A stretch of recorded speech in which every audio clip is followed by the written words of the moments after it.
উপনির্বাচনে 11 দলীয় ঐক্যের মনোনীত প্রার্থী দাঁড়িপাল্লা ন্যায় ইনসাফের প্রার্থী আবিদুর রহমান সোহেলের পক্ষে আজকের এই নির্বাচনী জনসভার প্রিয় ভাষণ সভাপতি, মঞ্চে উপস্থিত সম্মানিত নেতৃবৃন্দ, সাংবাদিক বন্ধুগণ, আমার প্রিয় বগুড়াবাসী ভাই ও বোনেরা, একেবারেই নির্বাচনী জনসভার শেষ মুহূর্তে আমরা উপস্থিত হয়েছি।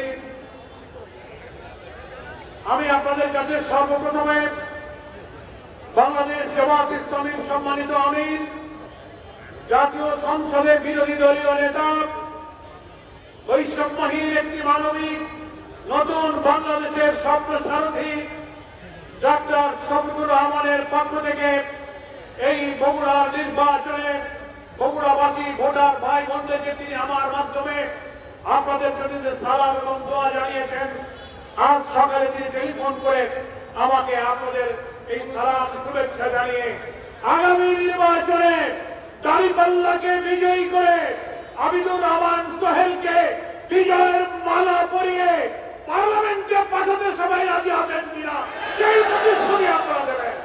সংগ্রামী ভাই ও বোনেরা, একজন এমপিকে বিজয়ী করার জন্য প্রধানত দুইটি জিনিসকে লক্ষ্য রাখতে হয়।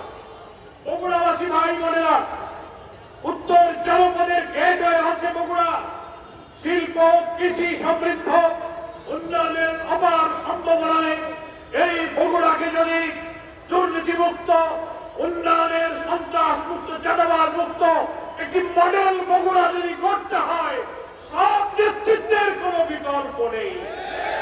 যতই প্রধানমন্ত্রী হন, এমপি হন, বড় দল হন, মেজরিটি হন, চরিত্রের মধ্যে যদি দুর্নীতি থাকে, চাঁদাবাজি থাকে, নিজের ভাগ্য বদল করে জনগণকে ঠকাবার চিন্তা থাকে, কোন সংখ্যাগরিষ্ঠতা জাতির ভাগ্যের বদল করতে পারে না।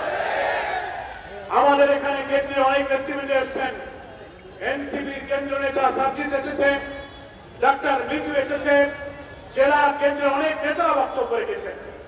আমি মনে করি 9 তারিখের ফয়সালার জন্য বগুড়ার ভোটারবাসীর কাছে নেতৃবৃন্দের বক্তব্যে একটা কথা পরিষ্কার হয়েছে, যারা সংশ্লিষ্ট হয়েছে, ক্ষমতায় গিয়েছে, 1 মাস সময় যে পারে নাই, তার মধ্যেই পরিষ্কার প্রমাণ হয়েছে তাদের হাতে আবার শক্তিশালী করলে এই দেশ, এই বগুড়ার উন্নয়ন নিরাপদ হবে না। আপনারা প্রশ্ন করতে পারেন কেন গোলাম মোল্লা সাহেব সে কথা বললেন? দুইটা কারণ।